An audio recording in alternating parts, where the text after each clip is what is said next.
औज़ुबिल्लाहिमिनश्शैतानिर्रजीम बिस्मिल्लाहिर्रहमानिर्रहीम।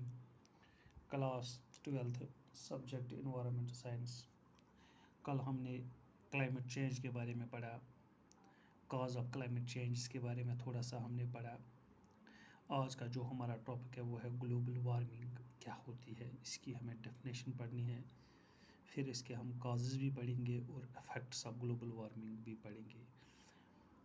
तो global warming अगर हम इसकी डेफिनेशन में लिखूँगा, क्योंकि आजकल के ज़माने में इन्वायरमेंटल इश्यूज़ जो है बहुत सारे बढ़ गए हैं, क्योंकि everywhere there is a pollution, water pollution is there, soil pollution is there, air pollution is there, noise pollution is there, and it is a big challenge for today's world to challenge all these things. And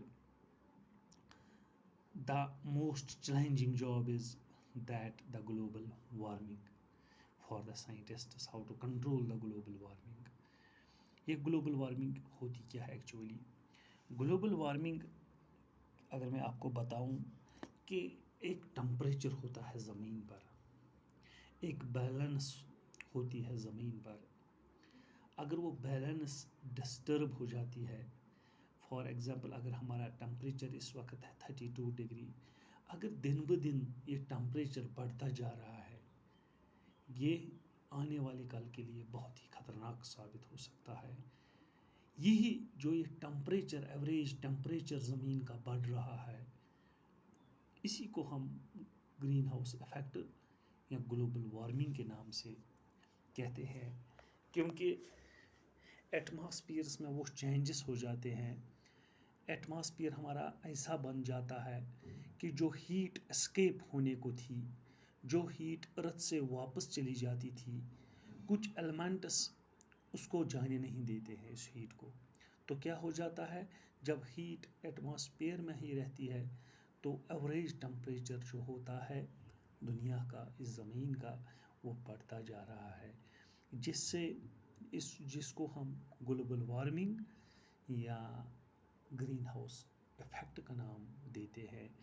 अगर मैं आपको इसकी definition बताऊंगा तो definition हम लिखेंगे, global warming refers to gradual, GRADUEL, gradual increase in the average temperature, in the average temperature in the atmosphere, in the atmosphere as a result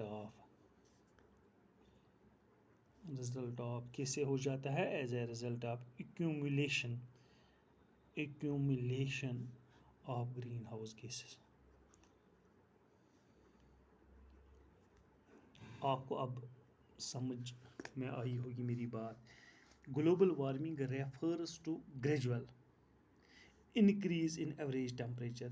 जब आहिस्ता आराम से जब टेम्परेचर इंक्रीज होता जा रहा है एटमॉस्फेयर का, किससे? As a result of accumulation of the greenhouse gases. ये सिर्फ एक गैस से नहीं हो जाता है, बहुत सारी गैसेस रिस्पॉन्सिबल है किसके लिए? ग्लोबल वार्मिंग के लिए, एवरेज टेम्परेचर इंक्रीज़ करने के लिए कुछ गैसेस रिस्पॉन्सिबल होता है। उसमें जो अगर हम मेनली जिस गैस की हम बात करें वो है कार्बन डाइऑक्साइड, या कार्बन डाइऑक्साइड के अलावा वहाँ पे क्लोरोफ्लोरोकार्बन्स या मीथेन, कार्बन मोनोऑक्साइड, बहुत सारी गैस हैं जो ये रोल निभाते हैं, जो एवरेज टेम्परेचर जो ज़मीन का होता है, एटमॉस्फेयर का होता है, इसको इंक्रीज़ करने में बहुत ही मदद करते हैं। तो इसको हम ग्लोबल वार्मिंग का नाम देते हैं। ये जो एलिमेंट्स है, चाहे कार्बन डाइऑक्साइड है, क्लोरोफ्लोरोकार्बन्स है, इससे क्या हो जाता है, या मीथेन है, ये जो ग्रीन हाउस गैसेस है, इनको हम ग्रीन हाउस गैसेस के नाम भी, जो हीट लॉस अर्थ से स्पेस में चली जाती है, इसको वो ट्रैप करके रखते हैं। तो नेट रिजल्ट क्या होता है, वो एटमॉस्फेयर को वार्म करते हैं, जिससे फिर चेंज, क्लाइमेट चेंज आती है और बहुत सारे इफेक्ट्स ज़मीन पर पड़ते हैं इससे। अगर हम अब काज की बात करेंगे, यानी काजेज़ क्या है, ग्लोबल वार्मिंग के काजेज़ क्या है।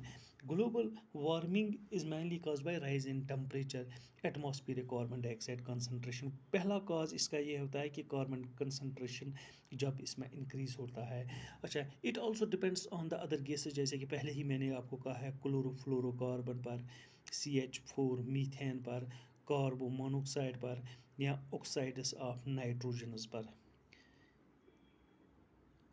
अच्छा, ये कार्बन डाइऑक्साइड कहाँ से आता है, जैसे कि लिविंग ऑर्गेनिजम्स देखते हैं आप, जब वो रेस्पिरेशन करते हैं या बर्निंग ऑफ फॉसिल फ्यूल्स हम करते हैं तो कार्बन डाइऑक्साइड रिलीज होता जा रहा है, हर जगह कार्बन डाइऑक्साइड की कंसंट्रेशन रिलीज होती जा रही है, तो ग्लोबल वार्मिंग होती रहती है। इसको हम ग्रीन हाउस इफेक्ट भी कहते हैं। This was all about the global warming and what are the causes of global warming. ठीक है ना, ओके।